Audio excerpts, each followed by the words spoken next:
Moi, Regina de Saxe-Meiningen, duchesse et témoin d'une époque troublée.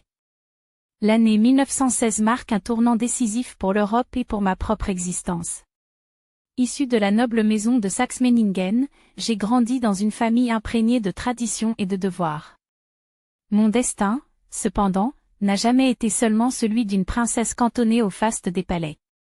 Loin des frivolités que l'on prête aux femmes de mon rang, j'ai été confrontée à la rudesse du temps et au déchirement d'un continent en guerre.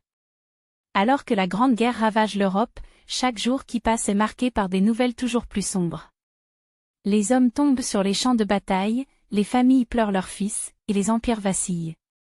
L'Autriche-Hongrie, cette monarchie séculaire à laquelle nous sommes liés, souffre des assauts répétés d'un conflit qui semble ne jamais vouloir s'achever.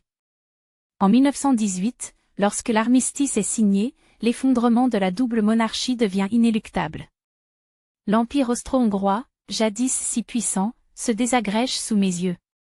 Charles Ier d'Autriche, le dernier empereur, lutte pour préserver ce qui peut encore l'être, mais la République est proclamée.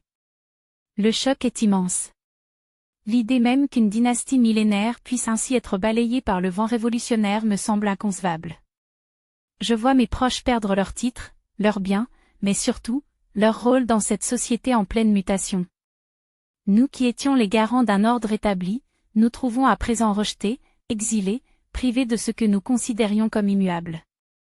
La famille impériale est contrainte de quitter l'Autriche, et je ressens avec acuité ce que signifie être arraché à sa terre natale. Dans ces années d'après-guerre, l'incertitude règne.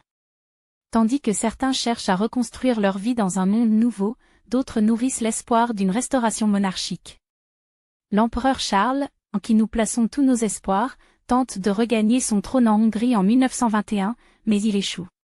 Son exil définitif en Madère, loin de l'Europe centrale qui a vu naître et mourir son règne, marque la fin de nos illusions. La noblesse autrichienne, autrefois si fière, se retrouve dispersée, contrainte de s'adapter à une réalité sans couronne, sans privilèges.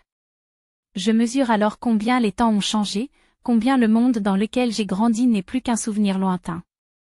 Pourtant, au milieu de ces épreuves, je demeure attaché à mes valeurs, à l'histoire qui a façonné ma famille et mon identité. Je n'ignore pas les souffrances des peuples qui ont subi les privations et les horreurs de la guerre. Mais je reste convaincu que la monarchie, malgré ses défauts, incarnait une stabilité que les républiques naissantes peinent à offrir. L'avenir demeure incertain, mais mon devoir reste le même, préserver la mémoire de ce qui fut, et transmettre aux générations futures l'héritage de ceux qui ont régné avant nous. Ainsi s'achèvent ces années de tumulte, laissant place à un monde nouveau, dans lequel mon nom et mon rang ne sont plus qu'un écho d'un passé révolu. Mais l'histoire n'oubliera jamais la grandeur des Habsbourg et de l'empire qu'ils ont dirigé pendant tant de siècles.